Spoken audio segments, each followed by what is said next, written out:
தரும் கருமுகிலென வரம் தரும் ஒரு சிவமயிலென நின்றாயே மீனாட்சி தாயம்மா. யுக யுகம் பெறும் ஒரு சுகமென ஜகம் முழுவதும் தலம் உனக்கென கொண்டாயே மீனாட்சி நீ அம்மா.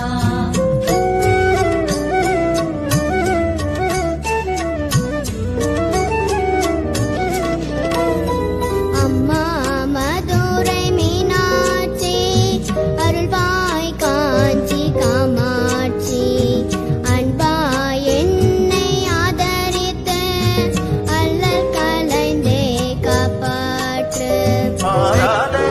அன்பு வச்ச மகராட்டி மறையாத எண்ணம் வச்ச மீனாட்டி ஊரோடும் பேரோடும் உறவாடும் ஒரு காட்டி மனசும் மனசும் இணைய ஒரு நாள் திருநாள் பிறந்தது. பல்லாக்கு குதிரையில் பவனி வரும் மீனாட்சி பாண்டியது சொந்த